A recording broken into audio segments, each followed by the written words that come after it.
Hey, Frank, have you met Liz Bevan yet, or rather had a chance to speak with her? I have not. I've seen an email, but I have not spoken with her yet. Okay, she's joining us tonight. She's going to do her presentation. So I know she's with the Alliance, correct? yes, yeah, she's the president of the Alliance. And tomorrow I have a meeting with Peter and Joan. Oh, that's right. Mm-hmm. I bet they would have some good just information about maybe some summer trainings that you might be interested in. I'll ask them. You bet. Yeah.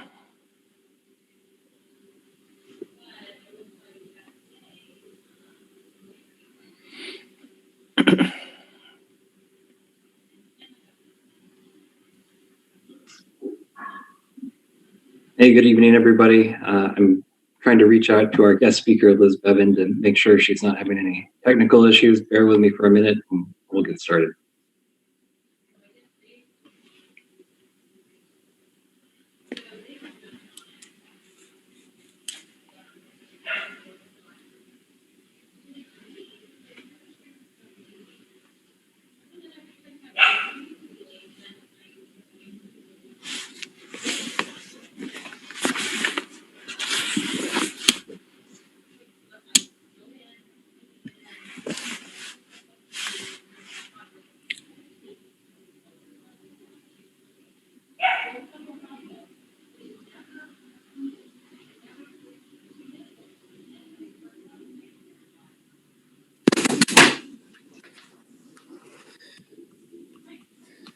Hi, Liz. Welcome. Hello. Hey, Liz. Thank you. Thanks so much for joining us.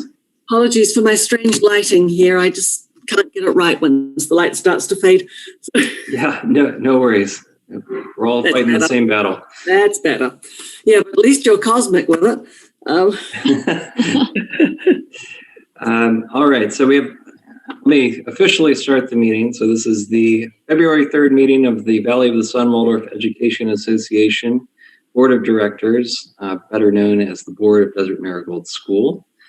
Our meeting is held pursuant to the open meeting laws and open to the public. I see that we have 13 members of the public in attendance this evening. Welcome to you all. Thanks for being here.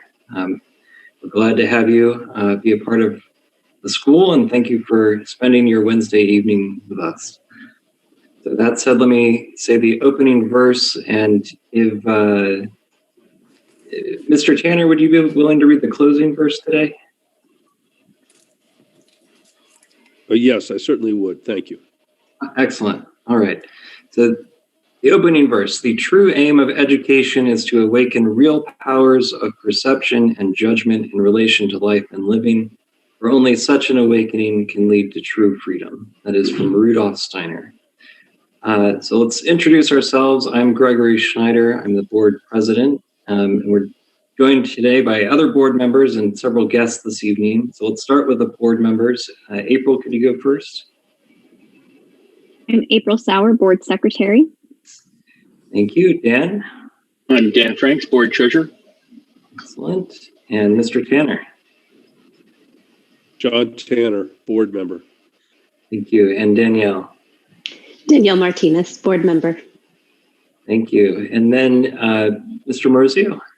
Hello, I'm Frank Marizio, and I'm the brand new executive director. Excellent. And Michelle, would you like to introduce yourself as well? Yes, I'm Michelle Kratzer, the Parent Council Chair. Excellent.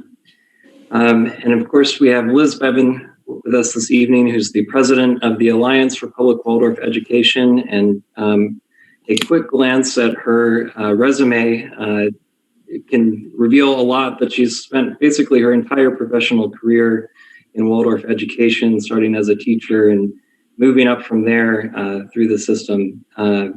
So she is a wonderful resource and has already volunteered to help our school out with her wisdom and guidance in many ways. And tonight is going to be speaking about the challenges of doing Waldorf education in a public school system, a charter school system, something that she has extensive experience guiding schools on. So With that, Liz, I'll turn it over to you. And if you have anything you want to share on your screen, just let me know and I'll make sure you can do that. Yeah, I do not, because my computer decided it would misbehave today. But what I'm going to try to do first, thanks very much for inviting me. I know how packed board agendas are. But I'm really grateful to be with you, and we'll just blow all of those things about wisdom and experience that Gregory just said out of the water. Funnily enough, all of my experience in it's not my entire professional life, but it's a very long period of time, all in this country. Previous lives, I was a counsellor, but that's a long way away. So I am not sure what your framework is in terms of what your knowledge is about public wildlife education in the Alliance.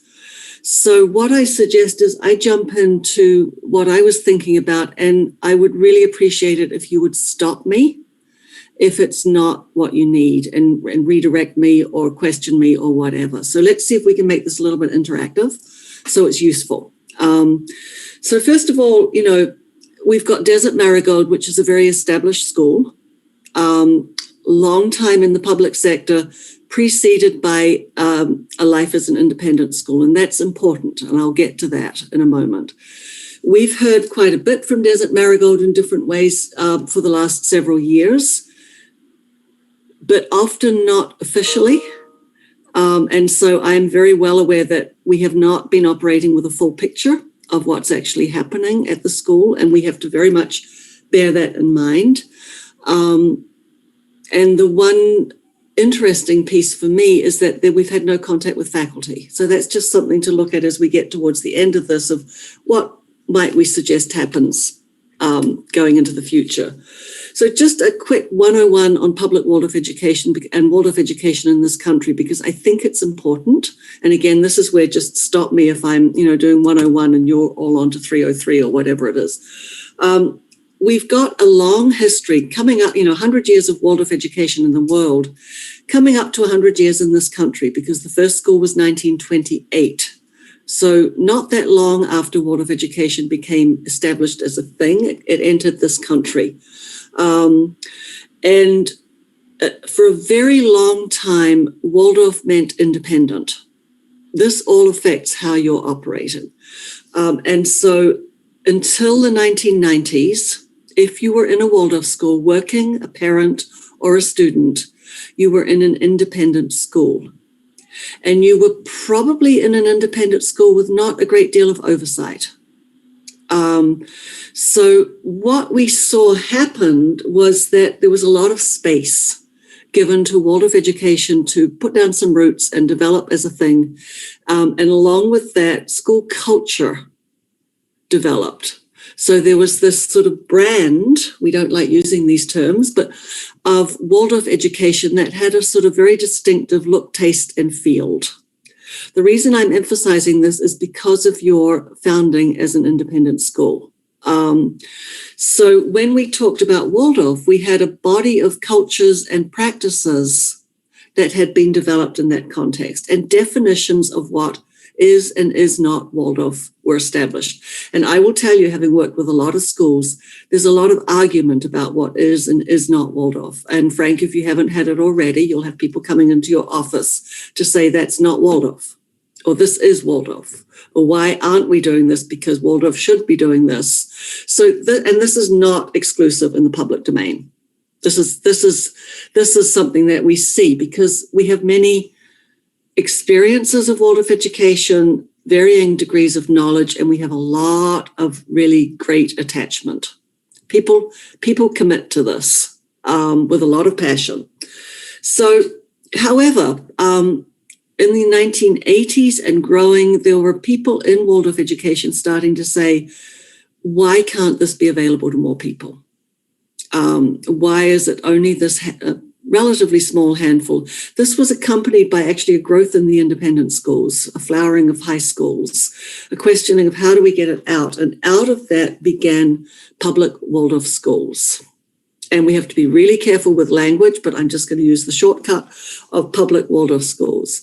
And initially, they were actually 2, 3, one didn't make it, public schools in high needs, low service areas with a very strong goal of social justice, inclusion, and equity. That was in Minneapolis and in Sacramento, these 2 schools. Then charter legislation was passed, and many of the people interested in taking Waldorf into the public saw a real opportunity. If you were involved in education at that time, you will know that there wasn't a whole lot of oversight of chartering to begin with.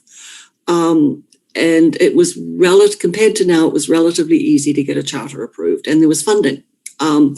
So in areas, those first schools, social justice, inner city, diversity, etc., but the goals were access, equity, and justice, I would say.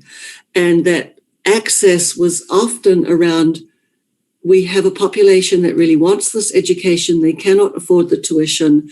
Charters look like a way we can take this into the public sector without the burden of tuition.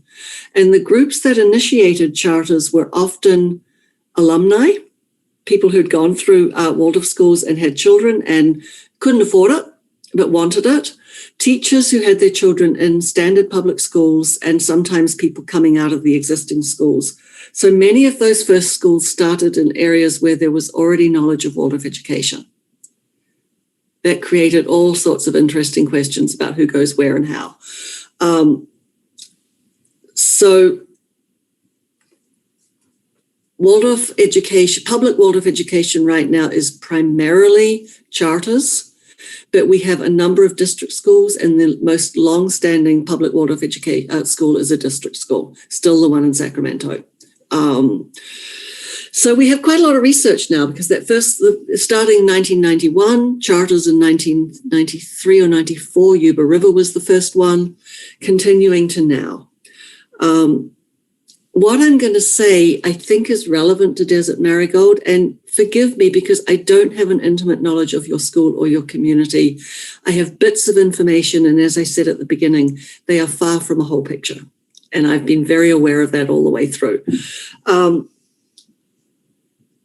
Schools that switched from independent to public, whether it was in some instances an independent school folded, was not able to continue, and a charter sprung up in its place, or schools that there was a period of time, and it's still possible in some states, I don't know what the law is in Arizona, where you could actually move from an independent to a charter. Most schools have shut that down.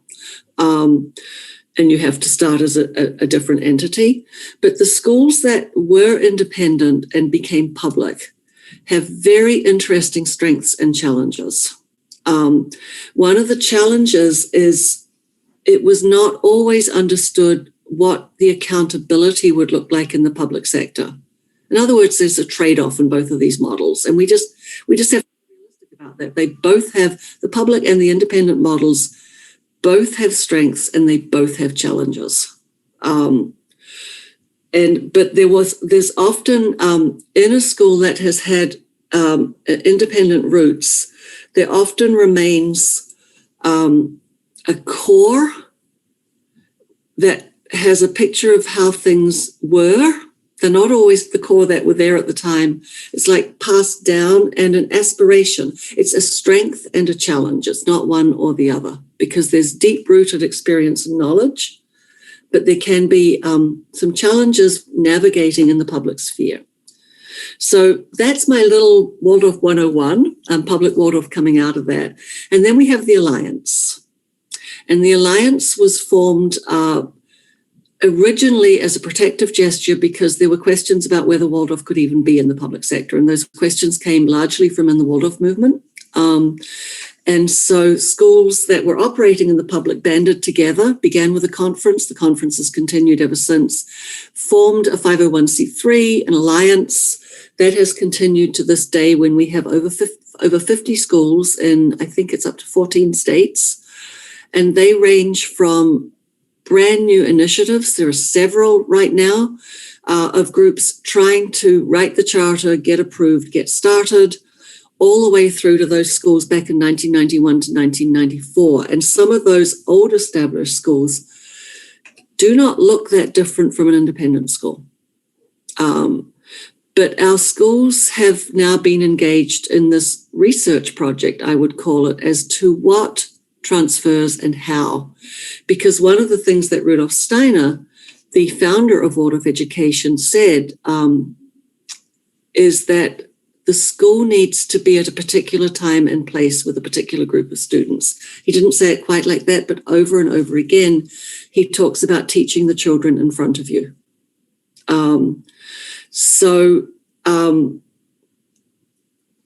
Some of the major achievements of the Alliance are annual conference, a significant Common Core alignment a curriculum project that happened several years ago that is still useful to schools.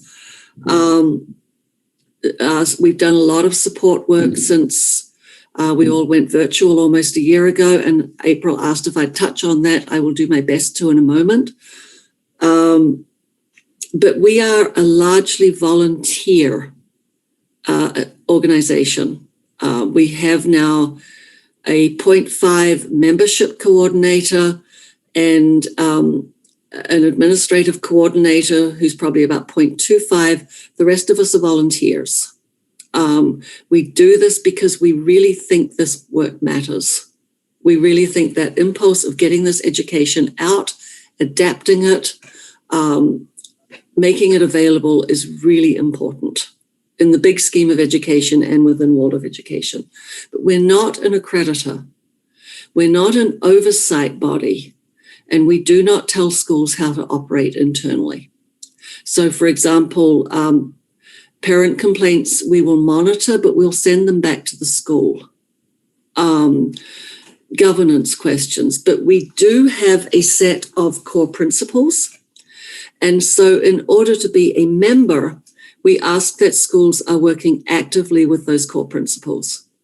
We have a path of membership, which you are familiar with because you did a lot of that work, that determines a level of membership, and that is based on the degree of alignment to the core principles. And the school studies and determines that. We do not say in order to be aligned with the principle of child development, you have to have your rooms painted a certain color. Here's the principle. You, school, with all constituent groups involved in some way, look at what your alignment is.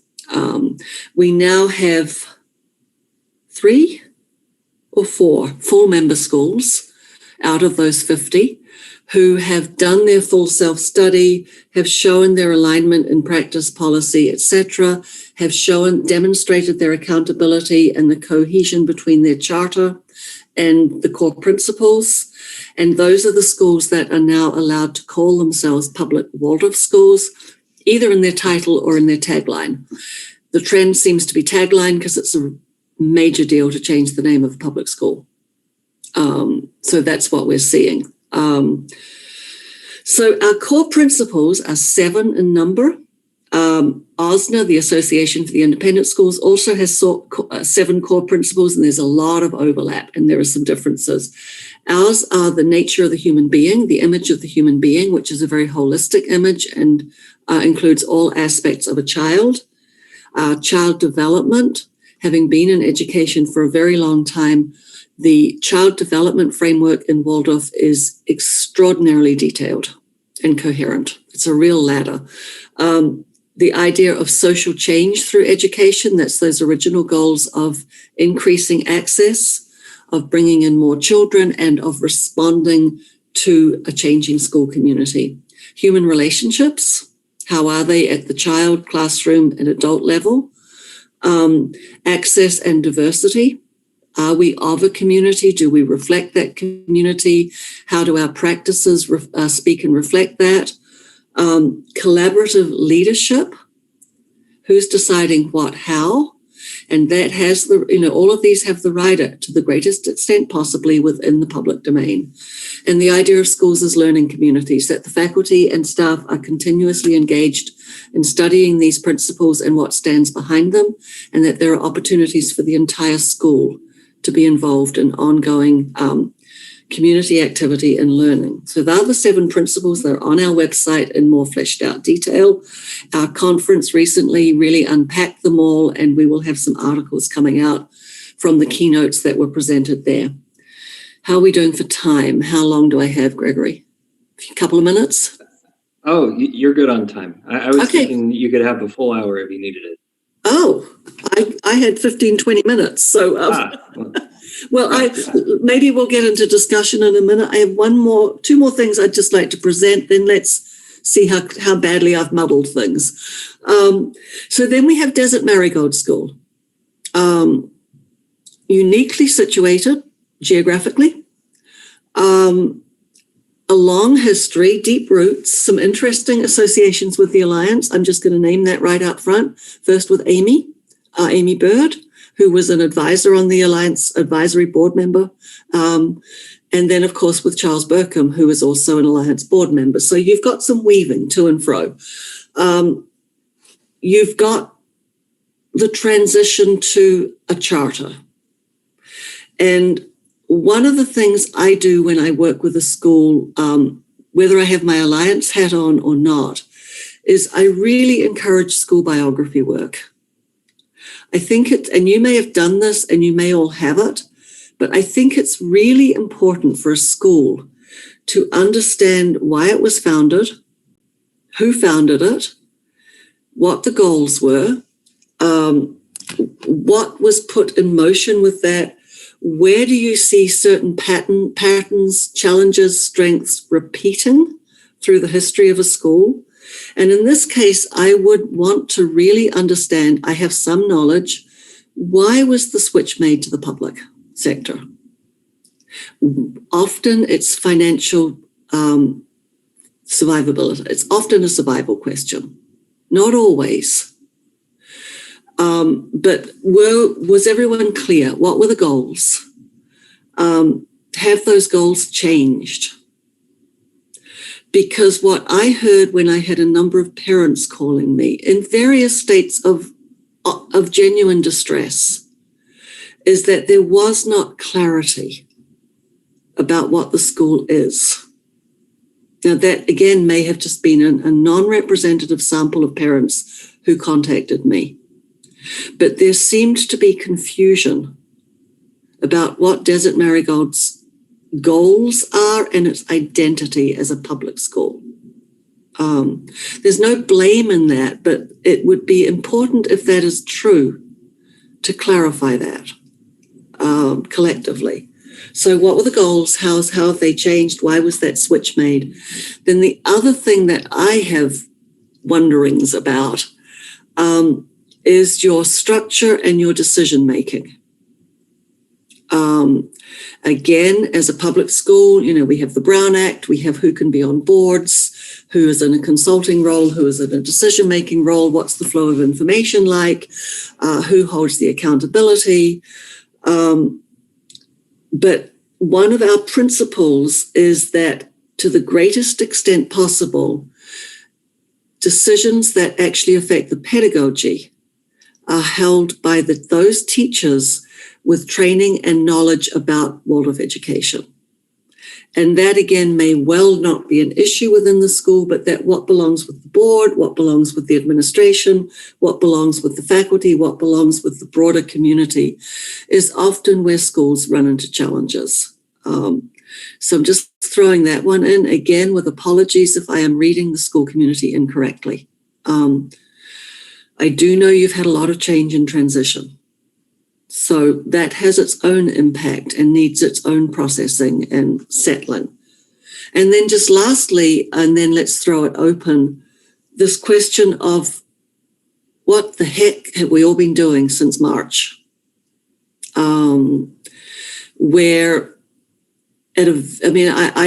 were thinking back, my day job is in a university. Just for a little bit of contrast. And we were reflecting back that, in January, it was like, it's coming. We're not sure what it's going to be, but something's heading our way. We'd better start getting ready. But then this enormous switch that schools had to do, the huge questions that have remained throughout that, and fundamental to that from my perspective is how are the children doing? How are they really doing? And so, what does public Waldorf look like virtually? And we had all of the arguments, both at my university job, because one of our biggest programs is very experiential psychology training. We train counselors. And certainly in the Waldorf world, okay, we've spent 20 years telling parents to get their children off screens. And now we're saying we're doing all of this with screens. How do we language that? How do we understand it ourselves? What feels like it has integrity? What doesn't? What about our accountability? What are we being asked to do, required to do? What do we do when it doesn't feel right with what we think is right with children? What about the young ones? How young is too young for Zoom? So the takeaways I've had, and we immediately set up a series of Zoom meetings. We just had, I think it was every day of the week for a while, different groups meeting on Zoom to partly do mutual first aid and support for teachers, to partly give a little bit of direction. But there was no expertise. It's not like we could dial up Europe and say, how do you do Waldorf in a pandemic? We were all doing action research of what's working, what's not working, what do we have to do, who's not showing up, what's happened to some of our families, have we provided connectivity, where do we have funds, what's the budget going to look like, who's in charge, how does this fit with our guiding principles? So the things that I think have been key ongoing learning are, one, the question of connection. Are our families connected? Did we have adequate technology? Do we have adequate technology? But how are we maintaining a feeling of connection for children and families, faculty, staff, school community?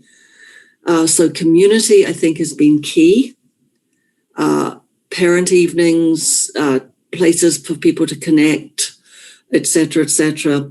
Equity, huge issues around equity and learning have emerged in many, many schools. All of the issues that go with that. Appropriateness of child development, what is and is not appropriate in a movement that said we are holding off computers, we are holding off screens. And suddenly we have many, many people creatively working out how to work with kindergartners virtually in many, many schools. And accountability to our authorizers, to health and safety, whatever your local health and safety requirements are, to your mission, to your charter, to the parents, to children making satisfactory progress. Heaven only knows what we're going to do long term with testing. We did prove that we didn't need it for at least several months. And how, I don't know where you are yet. Are you back in person at all? We were in person for 2.5 months, roughly. Yeah. And then we tied whether or not we were going to offer in person to the state metrics that our Department of Health has. And over winter break, those flipped to recommending virtual. So yeah. After the first week in January, we went back. Yeah. But when we go back, whatever the new normal is going to look like, and I personally am of the mind that we should abandon the idea that we're going back to exactly the way it was. Just give it up. It's going to need planning as to how we reestablish schools. So we know that one's coming. There are children in this country who have not had a day in school physically since March. That's an astounding thought.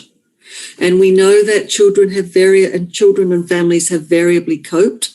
So those gaps that were already there, unfortunately, for most schools are wider.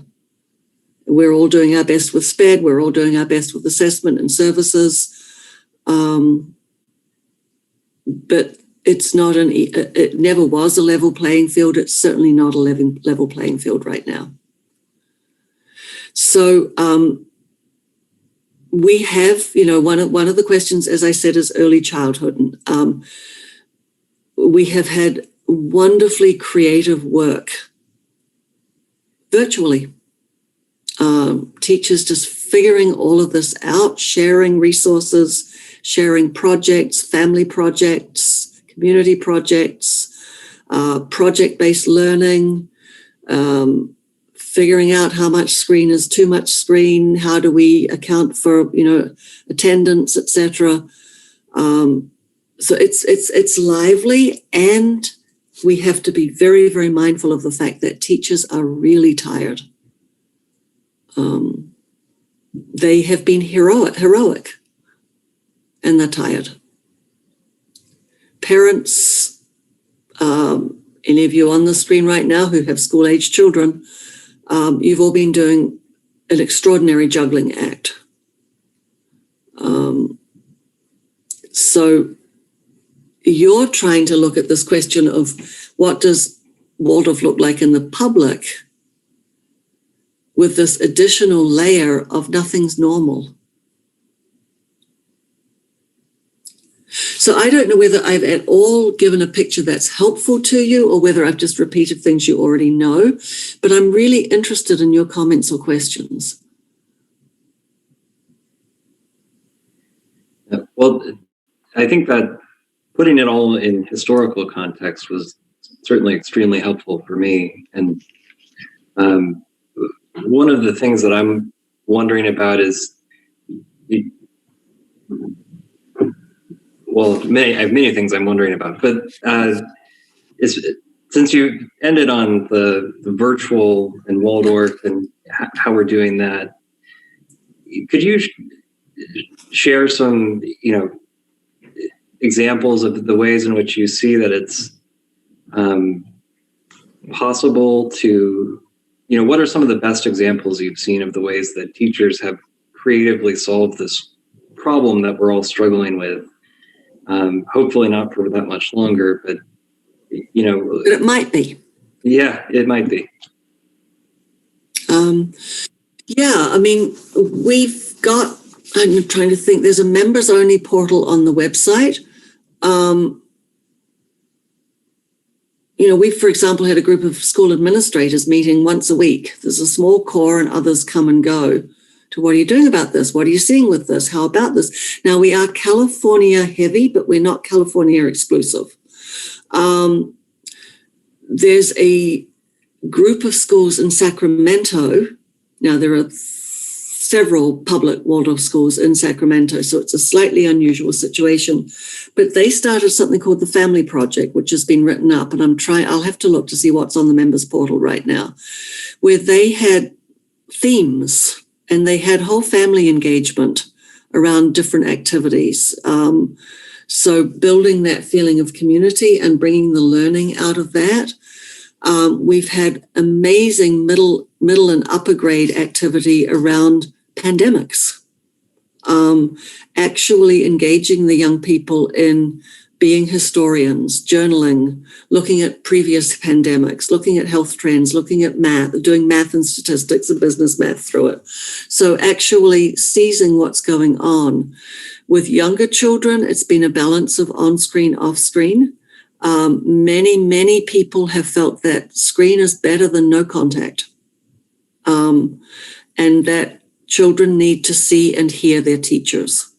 So there are different points of view on that. Others have said, no, we're not doing screen for young children, for the very young ones.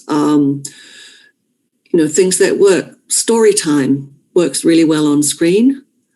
Having children sing together is a disaster. But having the teacher singing and all of the children muted works.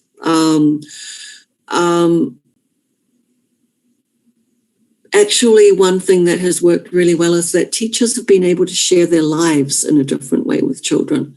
We all know our teachers' pets. If our teacher has a garden, we've probably seen it. We've probably done projects out in the garden.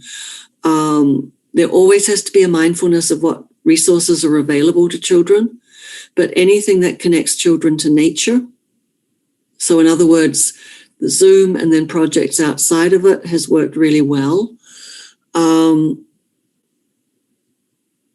I'm just trying to think of some other really important examples. Circle works well on Zoom. The children do not have, then you have equity issues. If your child is in a daycare center and they have to wear headphones, you've got an equity issue, an access issue, because they're tethered to the computer in a way that my child might not be, who can get up and move. So you've got to know who's in your class with whatever virtual activity you're creating.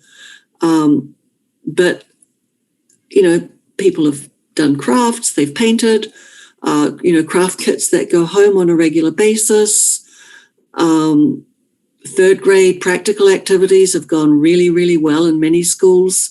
We've had whole families doing baking activities and measuring activities. But again, you've got to know what resources and support are available to your children.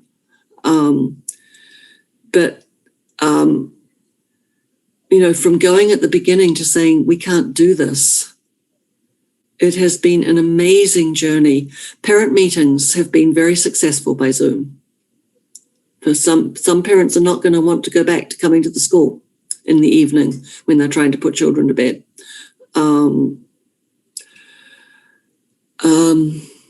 I can get more to you. Off the top of my head, that's a few. But it was a creative challenge. Okay, we're stuck with this. What do we do with it? And there was a tremendous amount of resource and idea sharing.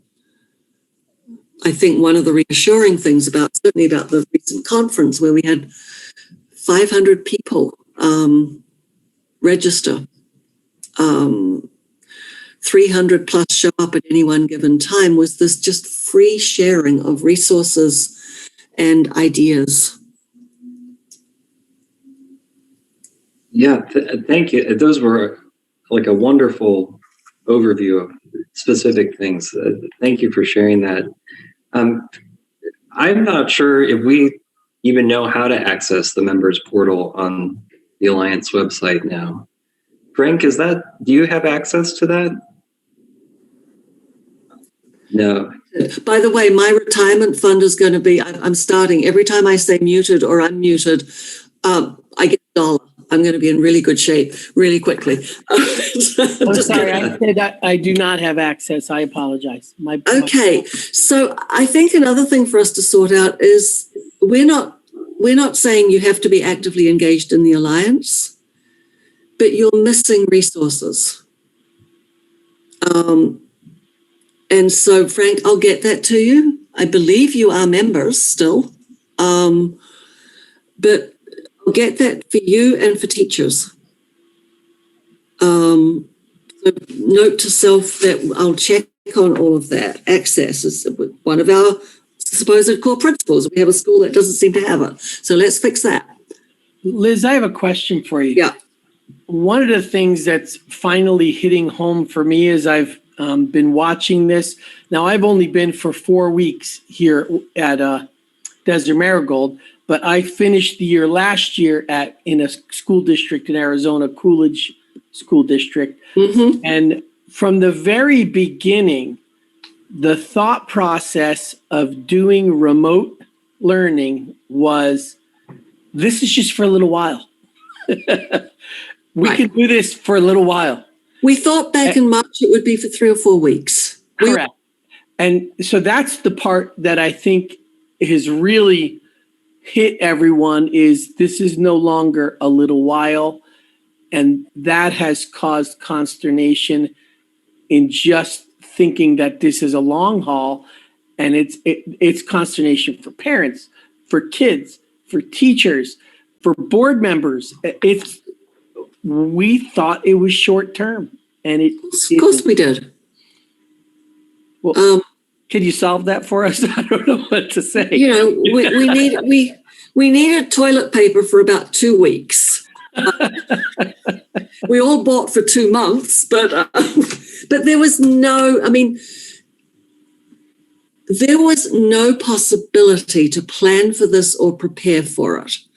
And, if we're really honest, I call it action research, because I do think there's going to be findings coming out of this. We're going to know education differently. But we were winging it. Let's be honest. I mean, I know that when I began to work at home, I didn't even have a reliable internet connection, as it turned out, for Zoom. I was not alone. Teachers didn't necessarily. Many homes didn't have internet or access. I mean, one of the first things a number of school districts had to do was figure out hotspots and access. And on top of that, we had the layering of this is not Waldorf. We don't do this. And I don't know how strong that was in your school. So we all had to figure out how to do something that we had not prepared for and that we had antipathy towards. I don't think anyone said, oh, hooray, I've been waiting for this my entire Waldorf career to figure out how to do this virtually and to not have to come into the classroom and be in the presence of children. I mean, we had teachers grieved. They were grieving for what was lost and for the impact on the children. But you can't stay there either because the children needed us. So it has been adaptation of how do we do this in the best way possible that feels like it has integrity, that doesn't throw out these core values, but that puts the needs of the children in the center. Would kindergartens have chosen virtual classes for 5 and 6 year olds? Not under our system of education, but they did it really well. Not all of them did it, but they did it really well. So, I think one of the things that this nasty, sneaky little virus has done is it has forced us to give up certainty.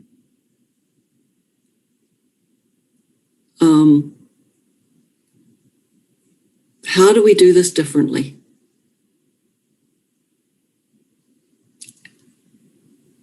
Without totally driving everyone into the ground. I mean, the end of the school year, teachers were so tired, and there wasn't a whole lot of refresh over the summer.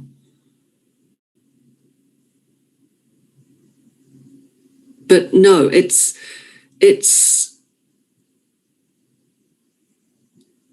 gonna, I mean, even if we're all open again normally in the fall, it's going to reverberate for a long time, and we need to be thinking about that.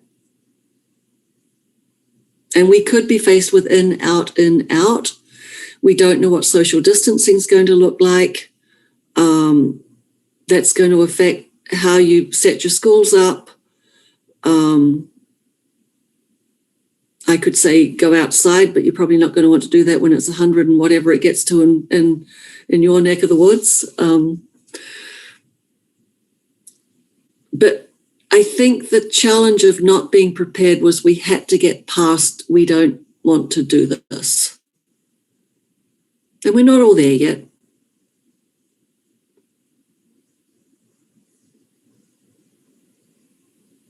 So, Liz, if I could follow up on that with and you've hit on it a couple of times in various forms just tonight. It's, there's this ongoing debate and questioning about what is Waldorf, and how can it possibly be Waldorf to have a kindergartner on a screen, and trying to creatively solve the problem when you have to, but I think it raises the bigger question about how in the public sector, because it's a bigger issue of how you have this messaging of what is Waldorf, and what successful ways have you seen for schools to, message, this is what we're aspiring to, but this is the framework that we're operating in.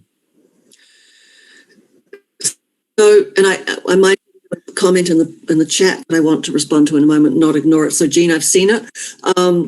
What is Waldorf? I feel as if I've spent 35 years asking that question myself in different ways, as a parent, as a teacher, as a school administrator, as a teacher educator.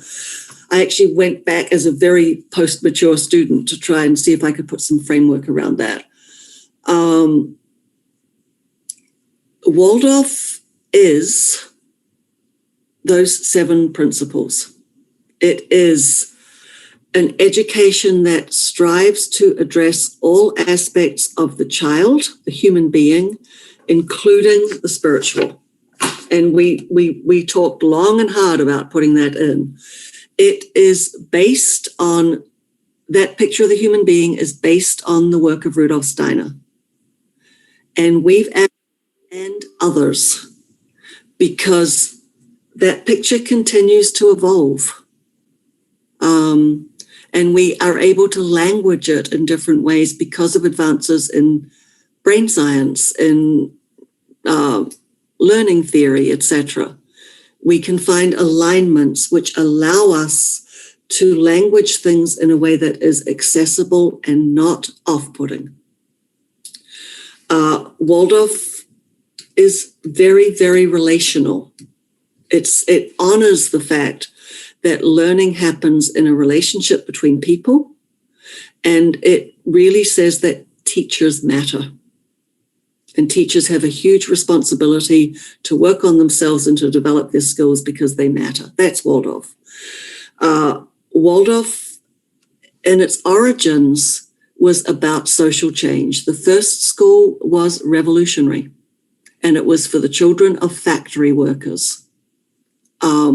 It had social goals, strong social goals.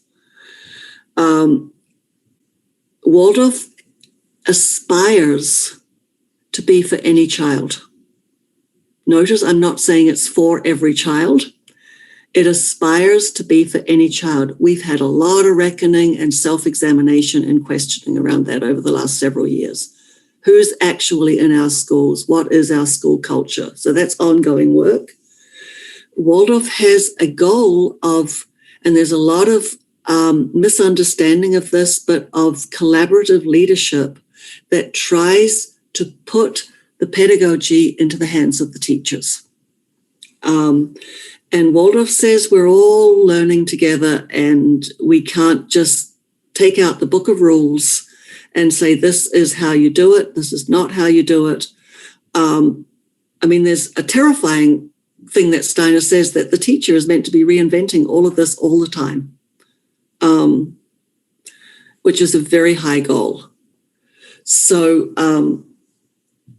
that in its essence is what Waldorf is trying to enact. What we have to separate out is this picture and goal of Waldorf, founded on anthroposophy, which brings its own language challenges and limitations within the public sector. And we just have to be really clear about what those are, or at least working for clarity. It's education for change. And then on top of that, we have Waldorf methods, methodology, and practices and culture. And that's often where we get stuck with this is Waldorf, this is not Waldorf. And we have to be really careful, because you also can't come in and throw them all out because they're effective. But a lot of the stuckness is often around much loved school culture rather than what's at the core. I don't know whether that's helpful, and I don't know whether it applies to your school. It's extremely helpful, I think, and thank you for sharing that. So I have one more question, and then I'm going to be quiet so everybody else can talk. But we are in the midst of preparing to answer the questions you said we should be answering. Who are we? Why are we here? What are our goals? Mm-hmm. And I think like you've accurately pointed out, we've kind of lost sight of that, or at least a coherence around that, other than the general direction of we all want to be Waldorf. But what does that mean in a collective way? We haven't done that work in a long time. So we're trying to reorient ourselves on that. Mm-hmm. So we're putting together, people to work on that project. I'm wondering if you'd be willing to, in some limited form, or we would certainly take as much of your time as you would give us, but if you'd be interested in participating in that some way. Yes. If excellent. I say yes quickly because I have felt helpless. And I think we have a responsibility towards you, not just because you are identifying as public Waldorf, but you have a long history, these crosswalks that I've already mentioned. And yeah, so I think you're an interesting case study, not in a negative way, but I just think the constellation of factors that you're dealing with are really timely. So many of them have come together for Desert Marigold, but you're not alone in any one of them. Yeah, well, thanks very much. I'll be in touch after the meeting about that. Sure. Yeah. And I do have limitations on my time, but time is a flexible thing, as we've all discovered. Yes. So Danielle, you asked a question but I would like to address it. How do you all, well, actually, no, I'd like to go up. Jean has put quite a lot in here. If I may, I'd like to address it. Yes, Yeah, I'm well aware that you have Joan Treadaway and Peter as sort of shepherds. It's great. You've got a great resource there. The work that you're describing, Gregory, about who you are is absolutely essential and core. How do I say this? There are different ways of relating to anthroposophy, which is the source of Waldorf education, and the view of the human being, child development, et cetera, et cetera. That is an individual relationship. There is no requirement, and I'm going to say this very clearly, there is no requirement for a teacher or a parent to ascribe to a certain set of beliefs or practices or to have membership in the Anthroposophical Society or anything else. This is important, I think, because you may have a self-selected group within a public school that is studying some of the core texts of Steiner or is working with this idea of the school as an entity or a being. That is an individual choice. This is, I think, in part where we get into trouble, not just in public schools. So we do ask that if you wish to be a Waldorf teacher, and this is again in the core principles, there is a commitment to wrestling with the image of the human being, the idea of child development, what stands behind the curriculum. Some of us argue there is no curriculum, just to really confuse things. But there's no exam that a Waldorf teacher has to pass every year to be accountable for the work they're doing. But we do say, if you're really going to take this work up, you need to be working on your skills of observation. You need to develop reflective practices. And here are some tools to help you. I think it's in our membership process. You need to be doing professional development that builds your understanding of Waldorf education. As a parent, I found it enormously comforting that my teachers cared enough about my child to be reflecting on my children, to be reflecting on them and on a regular rhythmical basis and drawing inspiration from that. We have to be conscious of the language we're using. Not just in the public sector, but especially in the public sector. Is our language inclusive? Is it off-putting? Does it divide people into a group that knows and a group that doesn't know? Do you need a glossary to be part of the school? Should there be a dictionary because so much inner language is used? Is the language appropriate for the public realm? Does it actually reflect what you're doing and who you are? You cannot be in the public realm without accountability. You cannot survive as a private school without accountability. It takes a slightly different form.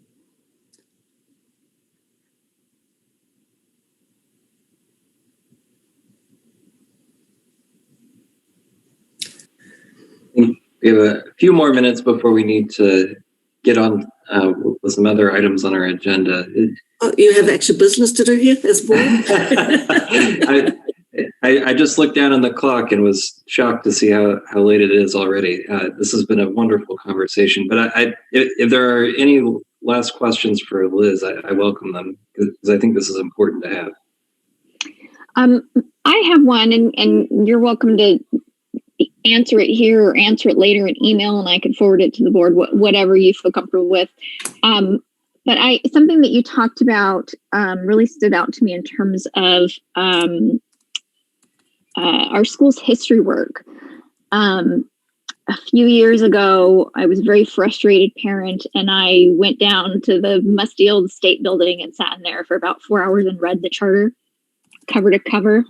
And I was just astounded reading. I mean, it was just like, oh, this is heaven. This is what I came here for. This is so beautiful. Everything stated.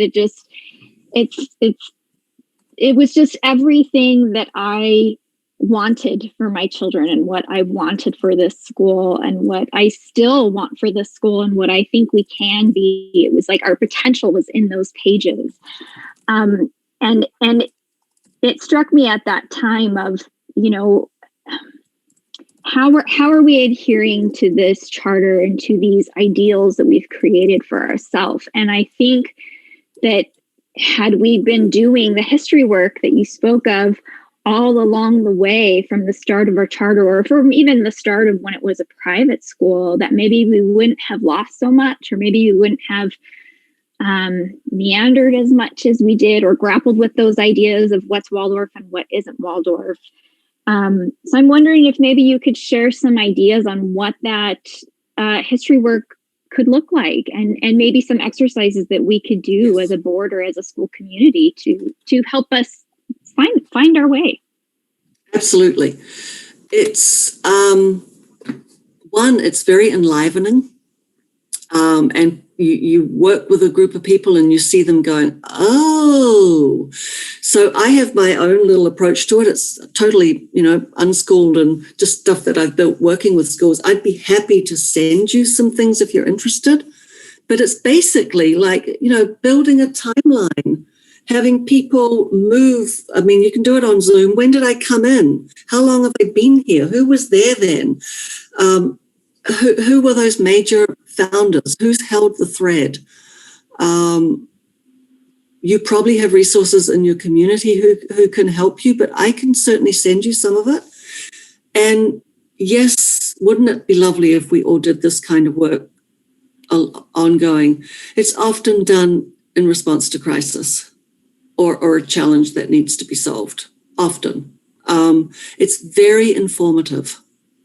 What's the old Greek, know thyself. Frank, did you have something? Yes, I have a question. I just happen to have an appointment tomorrow with Peter and Joan. And so all week I've been jotting down questions of what does the new guy need to know?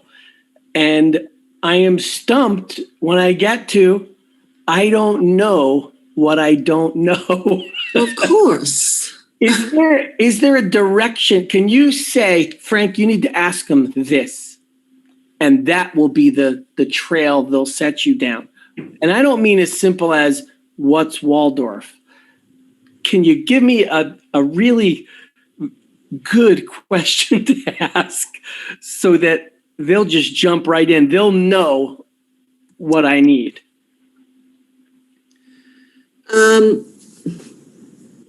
So, sadly, the 1-800-Waldorf number is out of commission right now. I mean, I'm joking. We have had people say, send me the kit. And I love an old kindergarten teacher who walked in to give a lecture on early childhood curriculum and said, I've brought the curriculum. I am the curriculum. And in my basket here, and she had some sort of home-based things, other tools. I think you would be helped by a quick overview of the history. That's different from the biography, but you need the history. Who were the key players? Who in that do they recommend you speak with if they're still around? Be selective, you'll get overwhelmed. I would want to understand more about that switch from, this is me personally, from independent to charter. I'm assuming you're doing all the other work around, what are the finances and where are the loans and where are things hidden, and why was the charter written the way it was written?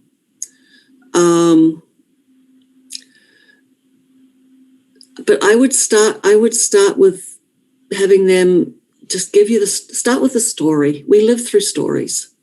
What's the story of Desert Marigold from these two very experienced perspectives?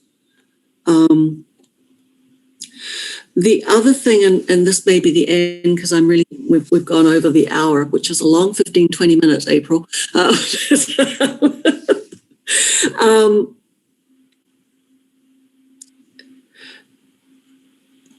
Again, I could be wrong, but I'm looking at engagement with the Alliance.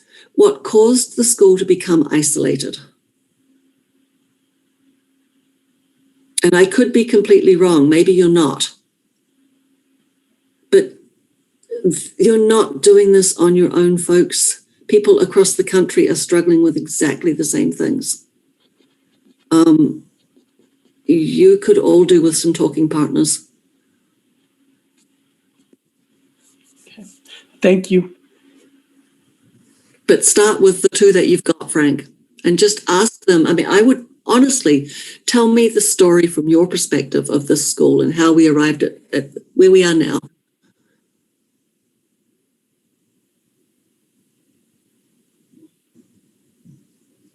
All right. Well, Liz, thank you so much. This has been a wonderful conversation, and one 4 times as long as you anticipated. So thanks for being so generous with your time. I think I speak for everyone when I say we hope to talk to you again and soon. Yeah. Thanks, and have a wonderful night. Thank you. I hope it's helpful. There's a bunch of us available. We'd like to help. You've got a school you've got a good school, doing important, good work. You've got children who depend on you being there. So, and, hold on to that. Nothing's normal. So there's a certain freedom in that. But let me know how I can help. I owe you something about connection to the website, membership, etc. And I will send you just a few ideas to get some, and again, you've probably done it, but some school biography work. Wonderful. Thank you. All right. Thanks so much. And you're an hour later Thank than I you. am. So I hope the rest of the meeting goes smoothly. All right. Thanks very And much. please, if I can help, just, in any way, just let me know. I'm no expert, but I've been around the block a few times. So, Wonderful. Will do. all right. Take you. good care, Take care. everyone. Thanks for inviting me. All right. Well, that was a wonderful discussion. I feel reinvigorated in many ways. Yeah, thank you for setting that up. Thank you very much. Yeah. Oh, April owes all the credit for that. So thank you, April. All right. So we are now on to our update from Parent Council. Michelle, could you let us know what's going on with Parent Council? Yes, thank you for having me. That was incredible. Thank you. So I can't remember. I don't think we talked about this, but we switched from the first Tuesday to the second Tuesday of every month, because we ended up being the same week as board meetings, and that meant we were, some of us were on for 3 days in a row. So we are now on the second Tuesday, same time, 7 p.m. The 9th is our next meeting. We are reading Waldorf Education, A Family Guide, the second edition. It's going a little bit slower than we anticipated, but it's incredible. It's very up to date and everything like that. So we are enjoying it. We do encourage people to join. We understand that 8 o'clock is late and might be putting little ones down. So even if you can just put, an ear in, the book has so much great information that you might get a little bit out of it just by listening. And again, those are Mondays at 8 p.m. We had a pretty good turnout for the garden work day, which should be I was thinking it's the third Saturday, and now I'm trying to remember if it's the second Saturday. I know the first one was a little bit different, so it might change. But we had probably about 6 people there, which doesn't sound like a lot, but we got a lot of jobs done. So I would greatly like to thank Mr. Shantz for all his help on that and pretty much putting it together. So thank you for that.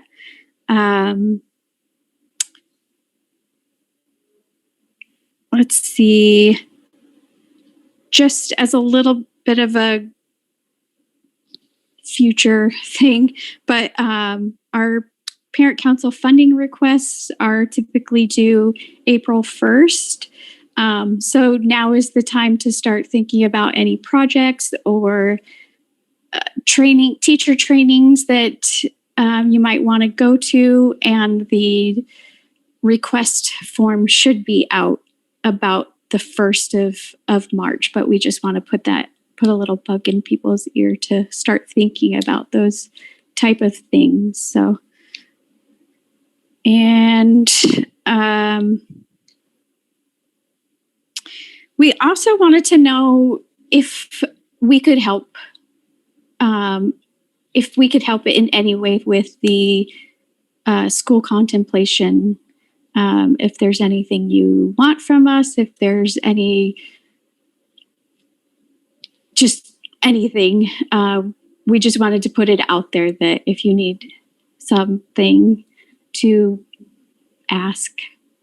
So. Yeah, absolutely. So we are in the very preliminary stages of figuring out what we're even going to attempt to do. So, and who is going to be involved in that. And I'll talk about that more in a few minutes, but absolutely, we want parent council to be involved. You are a key stakeholder in the school. We just don't know what that participation is going to look like yet. Understandable. We just want to put it out there. So, and I just wanted to bring it to your attention. We've brought it up a couple times to Teresa and whatnot, and we've been told that we would get it, but we haven't received a financial report in several months. And as you know, we went through a long haul of getting that money back and whatnot. So we just an update, so we make sure our books are, the same as the school's books and that type of thing. But just a little FYI. Yeah. And I may be at fault here. I know that Priscilla, our outside accountant, has been sending me profit and loss statements for parent council. And I don't think I've been forwarding them to you. So let me do that. Okay, that would be great. I'm so sorry. I'll get those to you. Okay, awesome. And I think that's all I have for parent council. Thank you for having me. Yeah. Thanks for the update, Michelle. You're welcome. All right, so that brings us to budget and finance. Speaking of those matters, so let's start with fundraising. So I understand there was a meeting with a potential outside fundraiser to try and see what her thoughts were and potentially doing kind of a short-term one-off fundraising kind of gig for us. So I think it was Danielle and April, and was anyone else part of that meeting? I was. And Frank. And Frank, okay, excellent. So Danielle, I think you were leading the charge on that. So you want to give us an overview of where things stand? Absolutely, thank you. So she did offer to discount her services, her fees, to help us with a larger Outside Deeper Pockets campaign. She ran the last one for Keystone Montessori, which was the Great Gatsby theme, and it brought in $190,000. And she said that was very realistic for us, and we could get that rolling within a couple of weeks and probably host a nice event by month 2 end. She also mentioned, and I said, what if we do have this major fail and we don't actually attract the amount of funds that we wanted to? And of course, we have your fee. And she said she could also work up writing a grant for her services if need be, if it really fell to not covering her costs, that she would be willing to do that for us. She's got a lot of connections, but she used to work with the Make-A-Wish Foundation, so she's got some celebs in her network, and just a nice way to help us coordinate it to bring it to a higher level. And we've definitely appreciated the parent council fundraisers, and now it's time for us to do this a little bit more deeper and bigger pockets, and maybe outside of the community as well as within the community. And so I was very hopeful that we can definitely increase a lot of funds coming in with her services. Okay. A teacher had an interesting suggestion, and I've been thinking about it. Because look, if we really can make 190,000, then the 8,000 to 10,000 fee for her is nothing. Right. If that's the trade-off, if you know what you're betting on and what you're going to win, yay, we all struck gold. What if we could get her to agree to a percentage so that if it's small, she gets a smaller percent?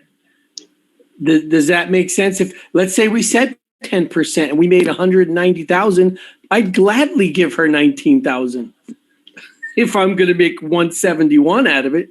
Did I do that math right? Yeah. It would be worth a follow up with her to see if that can be negotiated, because she's done some pricing like that also. Okay. Yeah. That seems like an easy solution from our end, where it's nothing up front to us, and it's her risk, how well it does, and her reward with how well it does too, and it aligns our incentives. If we're winning, she's winning, so that makes sense.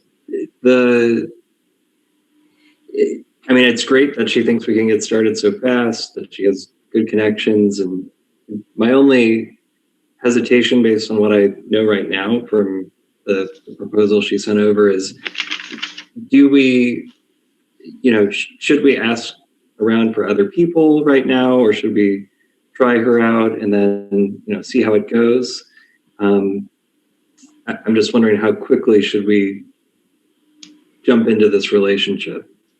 Well, I was going to save my questionnaire for the town hall meeting for after this meeting, but I thought if we could put an ask out there to find out if we do have someone well versed in our community, or who could take a stronger role in what we need to do, so that she's maybe Melissa's a minor part, if that.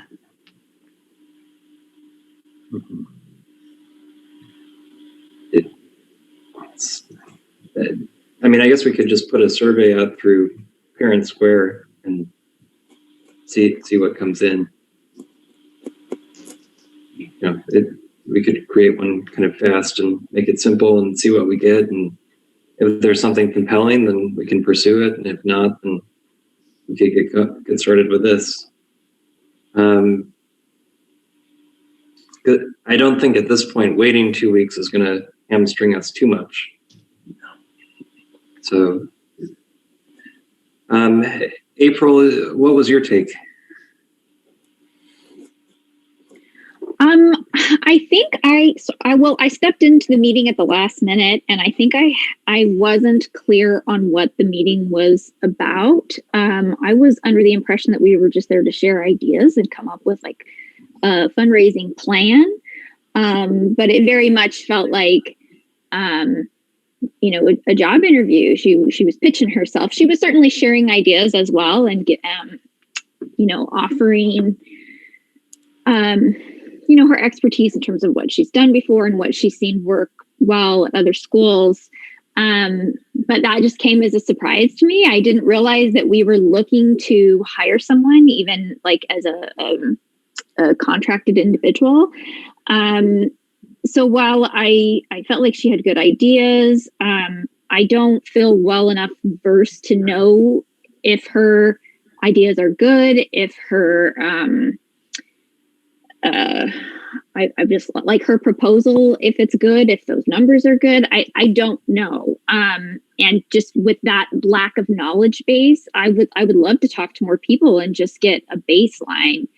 And I'm curious too about, I know with teachers, we have to post it here and there and everywhere and let everybody know.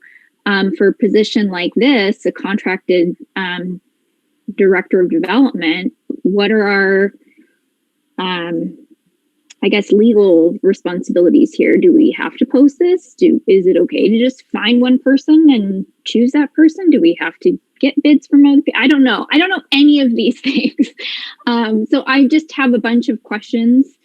And I just want to make sure that we're thinking this all the way through. And I know for sure that our community will step up and help in any way they can while we're, putting together these fundraisers. I'm excited about that and getting to work.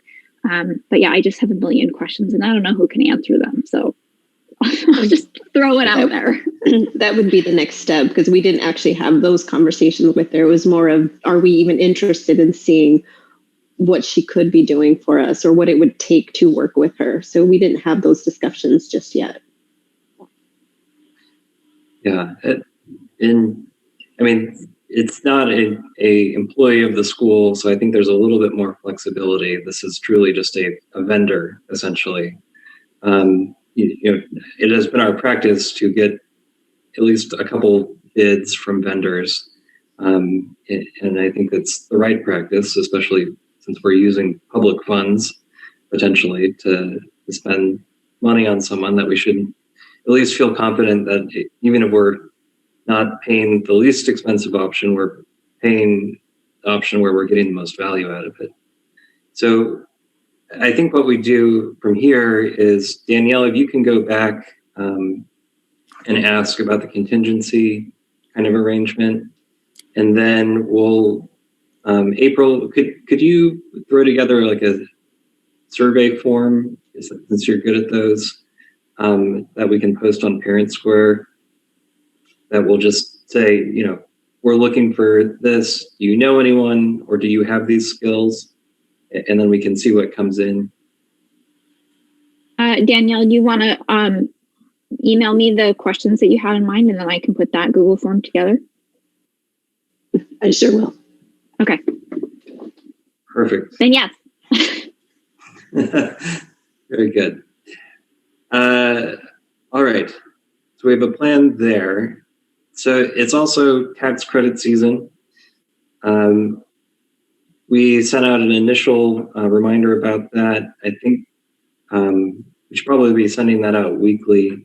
I think the last one went out on Thursday or Friday of last week, if I'm remembering correctly. I don't have any information right now about how much of anything came in from that. And then, of course, we're still continuing with our educational investment campaign, which is what we used to call our materials fee. We're now asking for, it's not a fee. We can't charge fees. We're a public charter school. It's a request for a donation to cover the cost of materials that we use in the classroom, which are exponentially more expensive than materials that would be used in a traditional public school. So we've gotten a great response so far this year. If you have not made that donation yet, then now would be a great time to do it. I think we have received so far over $40,000 ish in those types of donations. And, in the past, we've received in total, between $60,000 to $80,000 in total from the families. So, if it's not something that you've done this year, please consider doing it. It really helps bridge the gap. There's a $2,100 per student gap in what it costs to educate a kid using our model and what the state gives us. So we have to make that up in a variety of ways. And one of the ways is you contributing, you having your skin in the game. So it's totally voluntary. You can donate $1 and we will thank you profusely. But if you can donate many more dollars, that would be extremely helpful. So it's about $175 a month per student to hit that $2,100 a year that we need in funding. So if that helps you think about it, setting up a recurring donation for $175 a month would be a great way. That's not a ton of money out of pocket. We would certainly appreciate that. We'd also appreciate $1 a month. So anything you can give, we would greatly appreciate it, and we will put it to good use doing this wonderful education. All right, so that brings us to the enrollment update. And Frank, I think we've had some more good news over the last couple of weeks. Yes, we got about 7 or 8 new kids, but we lost 1 or 2 as well. Some people moved out of state, and there's nothing we could do about that. Just like the benefit of getting those 7 kids who were from out of state.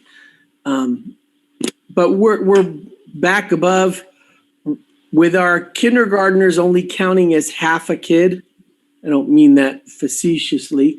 We're at 255 with kindergarten counting as half. So that is our number that we're being funded by the state on. Of course, add 18 to that, and that's how many actual bodies we have. Because kindergarten's divided in half from 36. Well, that's great news, and I think that's the highest I've seen it all year, this school year. So and it's only a few off from our budget target for the year. So we're getting back up there. So that's great news. And we do have a chance to take a couple more. Of course, they would not be giving us funding for that. It would be, for instance, we have a family asking right now who has 7 children, and they'll be moving here in about 3 weeks. I would find it risky to turn away a family of 7 that they go somewhere else and like it there and stay. We want all 7 of those kids. And I think that family's from Idaho. I could be wrong. Crystal was talking to me about it earlier today. But we're having some success with that too. I don't know why so many people are moving to Arizona right now, but they are. And they're coming from Waldorf schools, which is even nicer. So it's not like with 3 months left, we have to retrain or train from square one with a student who's unfamiliar with Waldorf. All of the kids we've taken in the last 2 weeks have come from a Waldorf school, which is wonderful. Excellent. So something related to enrollment, the 100th day I think I saw that we only had one student absent, K through 12, on the 100th day. That is correct. I'm so grateful. I sent out a little email in Parent Square reminding the parents what day the 100th day was, and that your best donation this year could be sending your kid to school on that day, because we actually get paid by attendance on that day. And I thank all of the parents involved, because, wow, one student. So next week is the 109th day, and we're going to get funding for the 109th day, parents. So make sure you send your kids. I'm teasing, but they listen this time. So That's more excellent news. yeah. All right. So then new topic. You, a while ago, we voted as a board to do some training for the faculty and staff. And before Teresa left, she mentioned that one good way she thought to do that was to have something that would help the cohesion of the faculty and staff, some team building type of stuff. And so I understand you had a conversation with that person, Frank, and she made a proposal. I think it was between 5,000 and 6,000 for kind of a phase one. And are we still waiting for a more kind of formal written proposal? Yes, I emailed her 2 days ago saying, could you give me a kind of an invoice and break it down by phase one and phase two? Phase one is discovery, where she would spend time interviewing people to try and assess where we are on our campus. That also would include interviewing board members. And then phase two would be what she learns from that discovery will make her focus on what our team building or training should center or focus on. This would not include parents. That would make it separate from the contemplation exercise we're talking about. This is just for staff because of something that took place earlier with staff either last year. I don't know the details of that. Yeah. Okay. Well, we'll wait for more details on that, and then we'll take it up. As soon as I get it, I'll email all of you. Perfect. All right. And then Steve Paulo sent us an alternative proposal for a school lawnmower. I thought that this had been taken care of a few months ago. But there was, and I think we had approved, I can't remember what it was now, but purchasing a brand new mower for the school because the one we had broken down completely. And it looks like Steve found possibly a slightly more expensive, but a more robust long-term kind of option at a fairly significant discount. But it is a few $1,000s more. So the total is $11,764.06.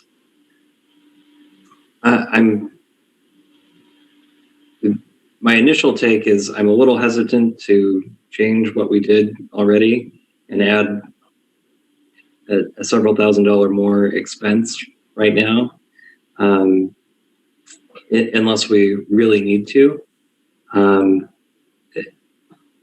Especially with, I mean, not to put too fine a point on it, but the campus is mostly closed right now. Do we need to approve this now, or can we wait until a little later in the spring? Even if it's a month from now, when things are opening back up. The good news on that purchase is the company that Steve is dealing with has agreed to, I believe, a 5-year payment plan with 0 interest. So we could break the $11,000 up into 5 payments if we want, or monthly. They would do it either way. So we wouldn't have to put out $11,000 in one. So it wouldn't kill the budget. It wouldn't crush the budget. Well, okay. Well, I think that changes the analysis then. So, I think that's what it was initially, wasn't it? I remember we went with this company because of the deals that they offered, the 0% down and I think you're right, April. the payment plans. Because it wasn't that long ago. It was like in September that we voted on this. Yeah.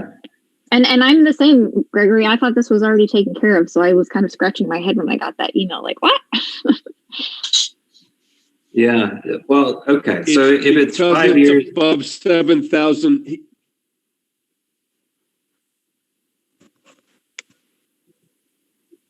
sorry, what was that? If it's above 7,000? I believe it was if it goes above $7,000, it was not to be approved. Okay. We should check the minutes, but that's my recollection. Okay. So maybe the availability changed, and so that's why we ended up here. But okay, either way, 5 years at 0% interest. If we did it monthly, is $196 a month. I think that's a no-brainer in terms of giving the school a piece of equipment it needs. So I would move to approve the purchase of the lawnmower based on the Bingham Equipment Company quote for $11,764.06, financed at 0% over 60 months.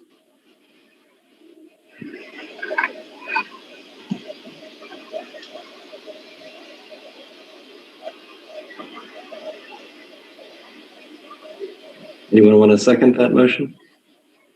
I'll second it. I did some research and that seems price competitive. All right. Thanks, Dan. Any other discussion?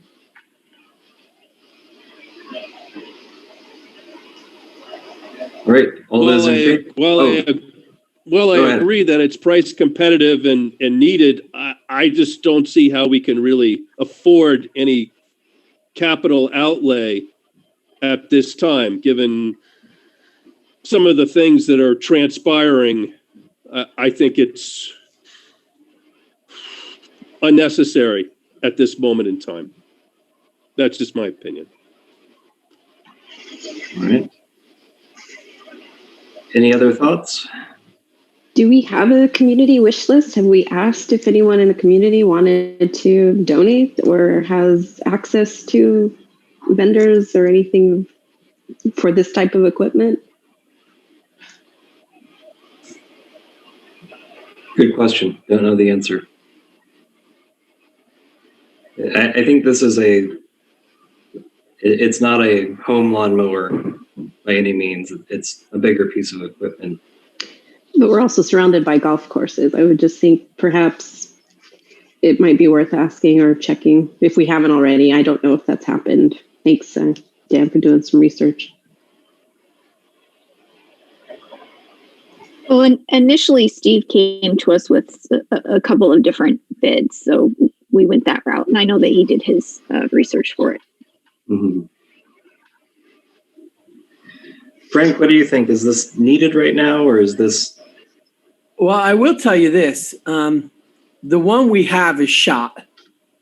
I don't know that it'll make it through the spring with grass coming in all over.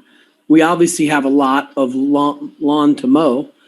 And this one is so much bigger that we probably would be able to cut down half or more of the man hours it takes to mow. This is clearly something I'm trying to remember if either a high school team with a football stadium had it or the Cardinals, or it was some. It was ASU. ASU. Yeah, it was given to ASU and said, hey, try this. And if you like it, you can buy it. And after a year, and ASU does this, they take freebies for a year and then give it back. So they gave it back to them because it was for free. And now another company gave them a mower for free. So they took that one. And so that's why this one's discounted so much. But it's a true commercial mower that will clearly save Hector time and free him up to do some other things. As you know, I've been trying to get them to do some things to beautify the campus a little bit, add some outdoor lighting, especially by the barn for the parents who come in the morning and feed those animals. It's pitch black. God forbid someone falls. That's a liability for us. So I'm trying to get lighting on that barn. And they're working on projects like that for me right now. So if this frees them up with some time, I have no issue with it, especially if we're talking about $190 a month and not $11,000 straight out of the budget. So how do we get on that list so that they donate the equipment directly to us? Well, unfortunately, they care about the big schools that have the big money to pay for it. They really don't care about little schools. This goes to the Cardinals and the Sun Devils and the Wildcats. That's who gets the freebies. How much, do you have any feeling around how much time is spent mowing the grass currently? Maybe not right now, but like in spring. I don't know that answer. I haven't seen the process take place yet because they haven't even tried to mow anything in a while because it's all just been dormant grass. Yeah, just curious. Do we know the biggest differences between this one and the one that we decided on previously? Because I know Steve and Hector were pretty excited about it. I mean, they picked it out. That's the one that they wanted. And I understand that this one is better, but better doesn't necessarily mean we need better. I think it's because that's what's was made available to them this time. It's clearly bigger and more powerful than the last one, and then the one we have, of course. The one we have is really more suited for someone's yard.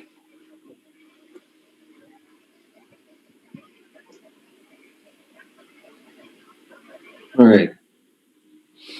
Any last thoughts? And then let's take a vote. Wasn't there also talk when we were doing those campus and looking over the campus improvements and the mower before about like he's asking for like a truck and a golf cart and various other things were kind of like listed and we were going to punt on those, but I was wondering if this mower could also basically kind of act as help, like can you remove the deck and then it turns it into effectively a golf cart that they could use to haul a trailer around or something. Like does it serve like multiple purposes? Kind of The one that he chose previously had a bunch of accessories that he wanted. Oh, yeah. I don't think this one pulls anything. And he clearly understands that this would supersede a want for a truck and a golf cart. Those were more wish lists. This is something he feels he needs. And I think he also sent you something. We have a truck that was donated to us that he needs your permission to, he wants to donate it. It doesn't work. It's scrap metal now, but he thinks he can get $400 or $500 for it for the district. But he needs your permission, of course, because that was donated to us. I think he emailed you that, didn't he? I read something about that.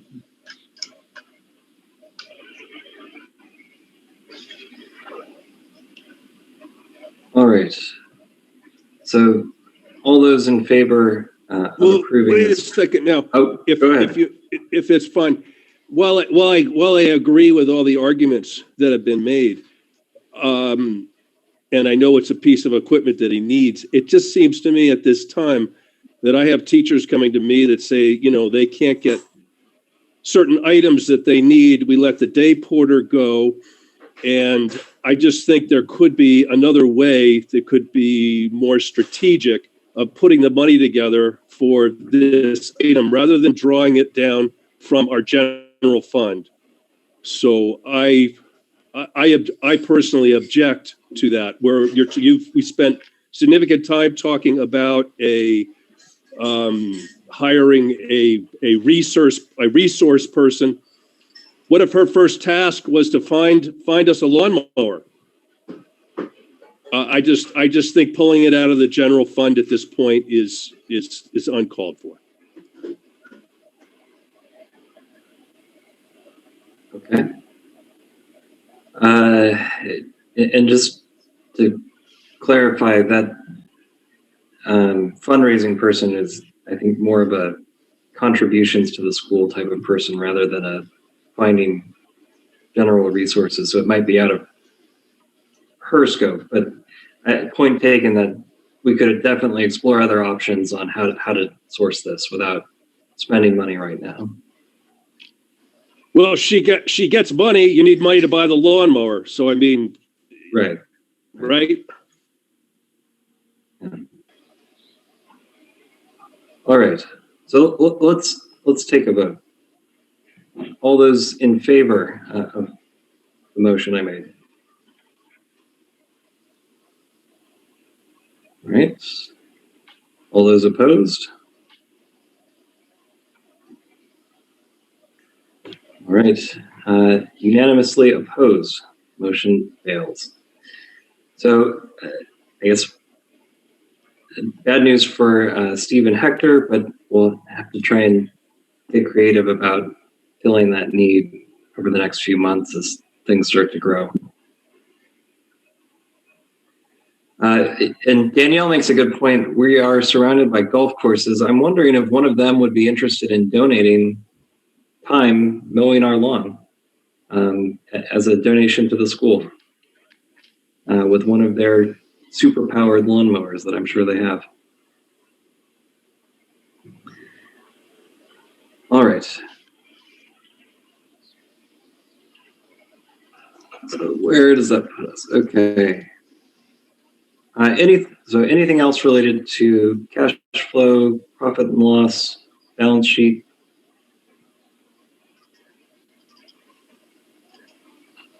All right, so then we are on to our update from Frank on the general goings on of the school. And I also put on here a discussion regarding plans for growing the high school, because I know that, Frank, you had some discussions with parents recently about ideas for the high school and making it bigger. And I wanted to give you an opportunity to share those ideas more broadly.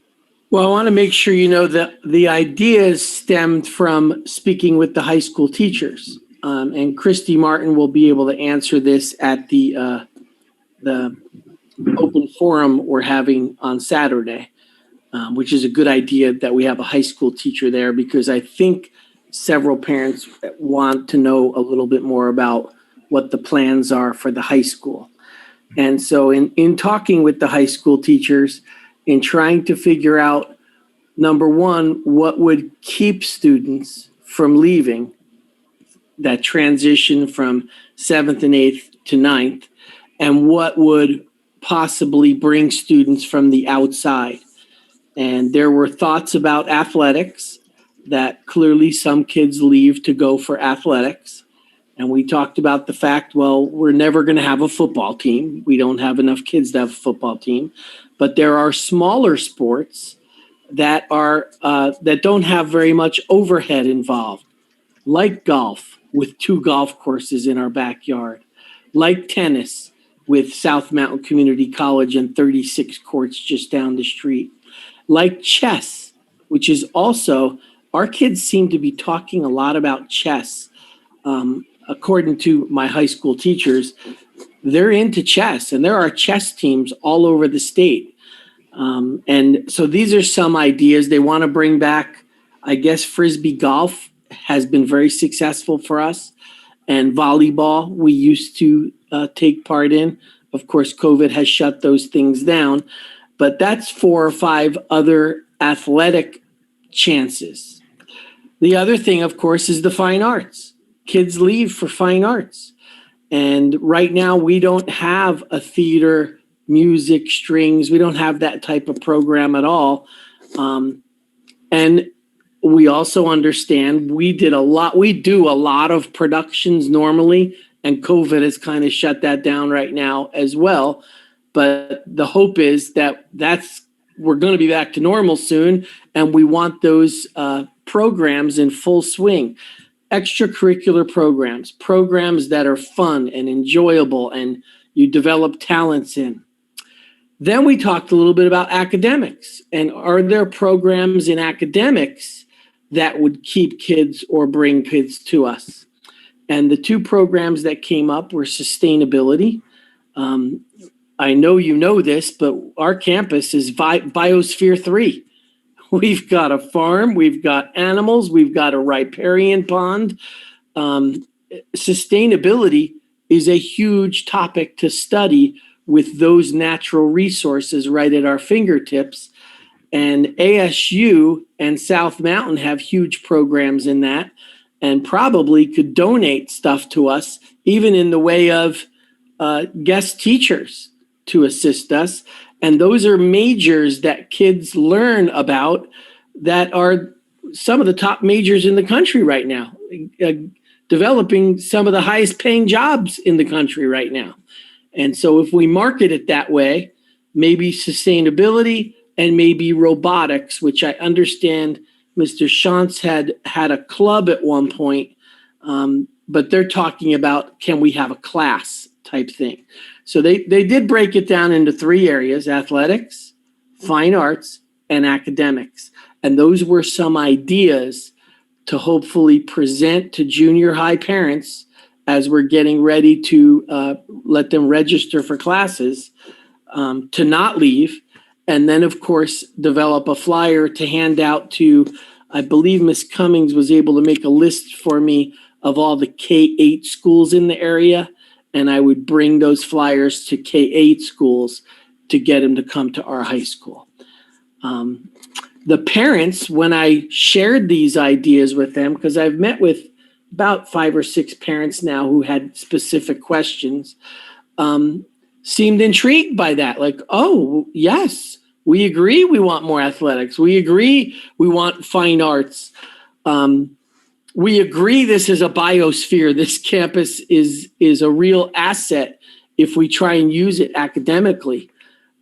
So they seem to be, I won't say they jumped up and down, but they were glad to hear we were thinking of things to bolster the high school, things to get more people in the seats at the high school. As you know, that's where we have room, the most room for growth. The elementary campus, really, the grades are within 3 or 4 seats in most grades from being full, whereas the high school campus has 10 students and could have 50 more, 10 per class, 10 freshmen, 10 sophomores, 10 juniors. They could have 50 more. So we're really brainstorming what to do next. What are some of those ideas? And we're going to go on from there.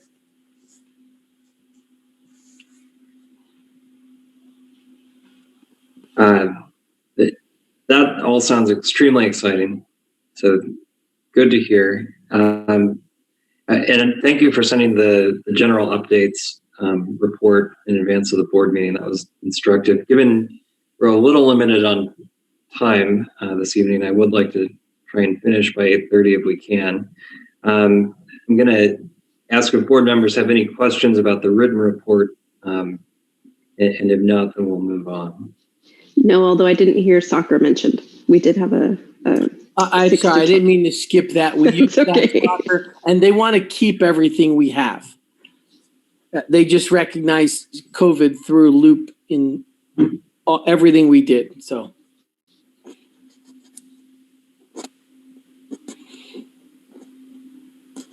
All right, well, not hearing any other questions, let's move on to COVID-19.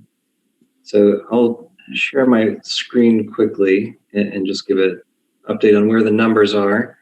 And let's see, are those showing up for all of you? Yeah, okay. All right, so this is the benchmarks that we agreed to follow as a board for Desert Marigold. You can see that the recommended delivery model is still virtual. The cases are starting to go down finally. We're down to cases per 100,000, 720 as of January 10th versus 963 on January 3rd. Percent positivity also ticked down 3%, 19.6%. And hospital visits are also down. So we're heading the right direction. This is extremely positive news.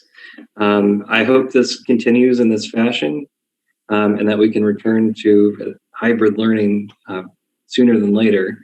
And just to share a little bit more good news, let me go back to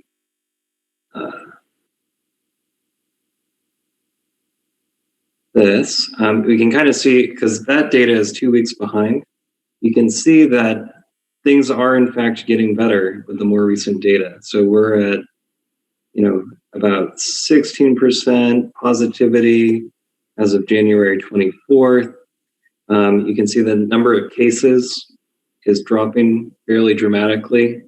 So if this continues, I'm now cautiously optimistic that by the end of this month, we'll be looking at possibly getting back to hybrid,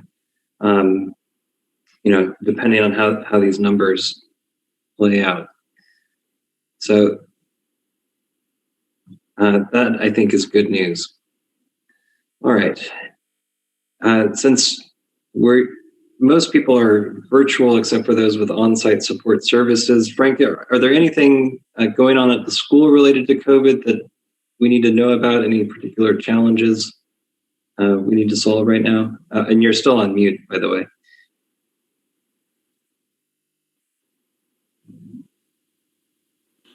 I will take this chance to brag about our teachers and staff. This is not easy for anyone across the state. We're learning that every day. It's frustrating. Our teachers and staff have really been heroic in the extra effort to get that tablet to work, to change that delivery method so that everyone will participate. How do you do woodworking on Zoom is still, I'm like, what? How would that work? But they're doing it. How do you do eurythmy on Zoom? And yet Ms. Schmidt has been amazing at figuring out ways to do those things. Are they tired? Like Liz said, yes. This is, you guys need to know, this is getting old fast for everybody involved, for kids, for teachers, for parents. I know we all recognize that. I'm just saying it out loud.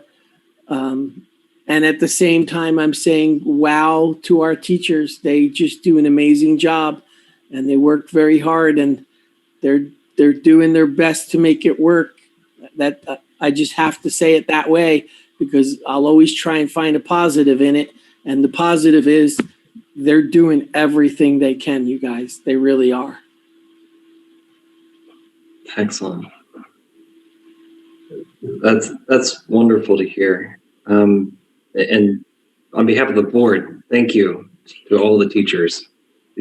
Truly, you are heroes.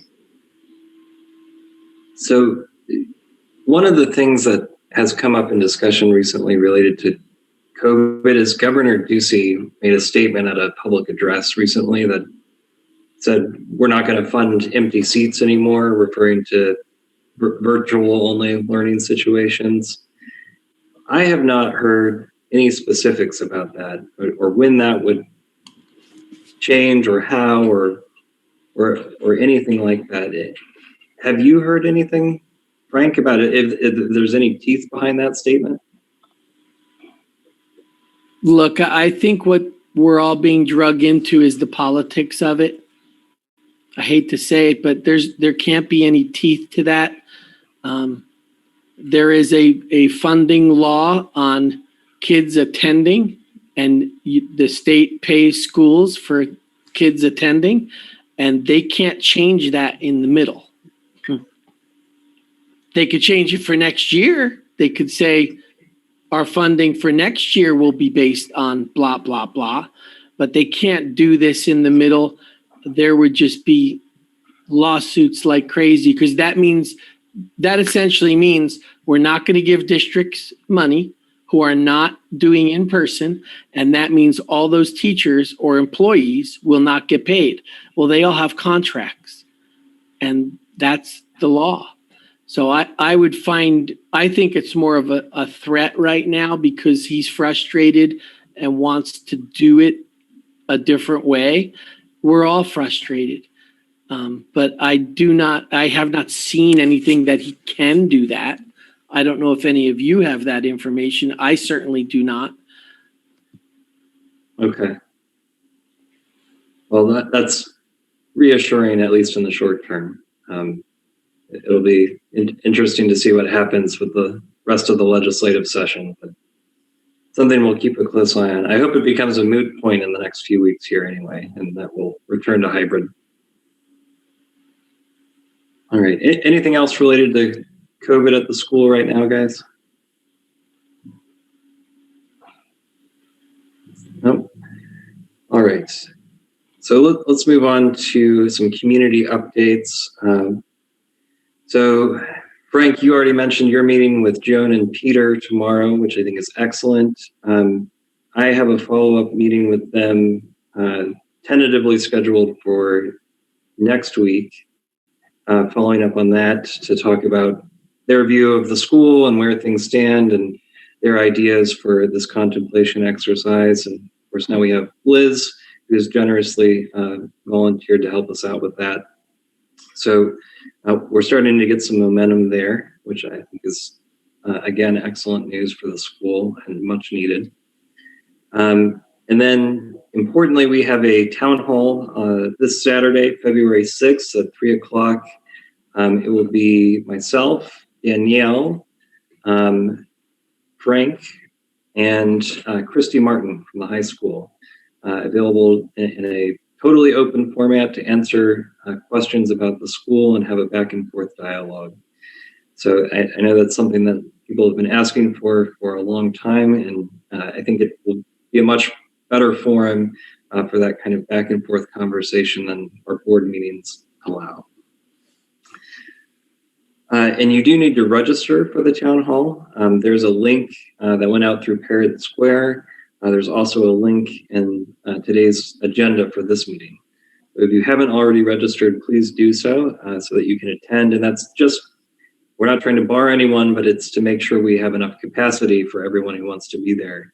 So far, we're good. But if we start getting close to the limits of our Zoom subscription, we'll have to figure something out. All right. So that takes us to our last agenda item of the evening. Approval of our last meeting's minutes. So I will move for the approval of the January 20th, 2021 meeting minutes. Second. Thank you, Mr. Tanner. Any discussion? All right, all those in favor? It's unanimous. Motion carries. All right, and then Frank, you sent out a proposed school calendar for 2021 to 2022. Thank you for being on top of that. I know parents will appreciate being able to see that ahead of time.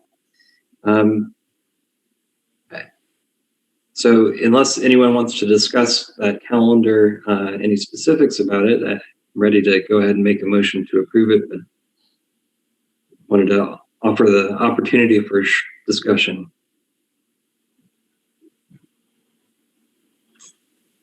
It looks good.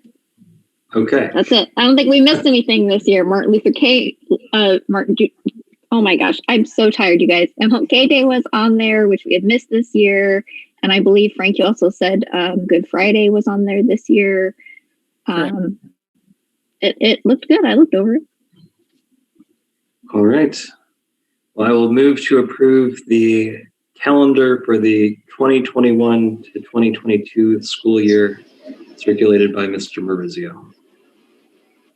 Second. Thank you, Dan. Any further discussion? All right, all those in favor? Good. It's unanimous. The motion carries.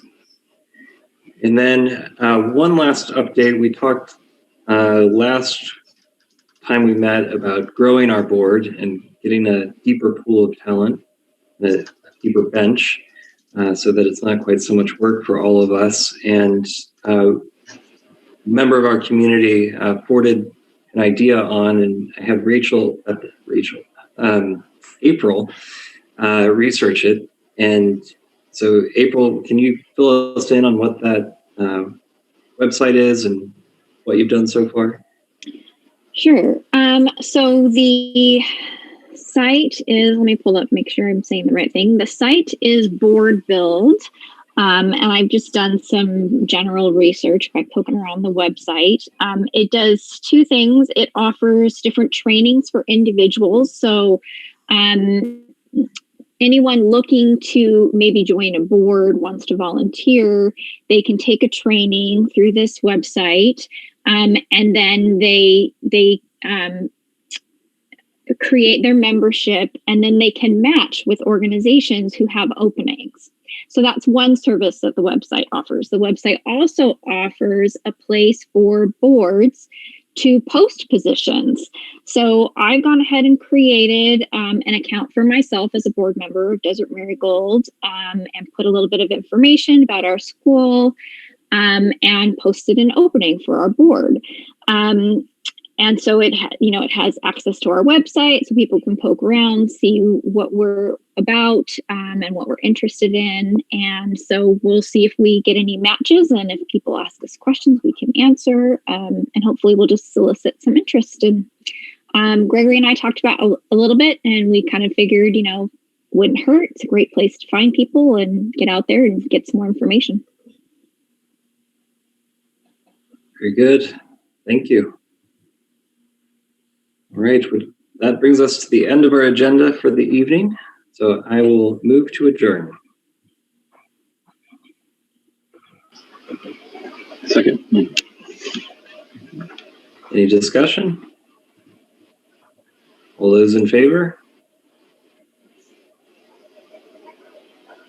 All right, it is unanimous. Mr. Tanner, if you could read the closing verse, and we will be adjourned.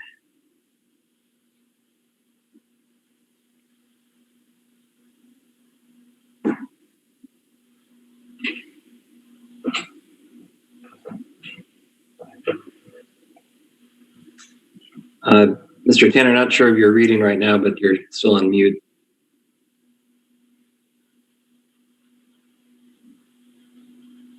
Thank you. Yeah, I should know better than that after all of this, but I was on mute. Please excuse me. I'd already read all the way through it. Okay. The most important tasks for humankind today and in the future is that we should learn to live together and understand one another. If this fellowship is not achieved, the talk of development is empty. And that is by Rudolf Steiner. Very good. Thank you. And thanks to all of you for being here and all those who attended this evening. Have a good night, everybody. We'll see you in a couple of weeks or on Saturday.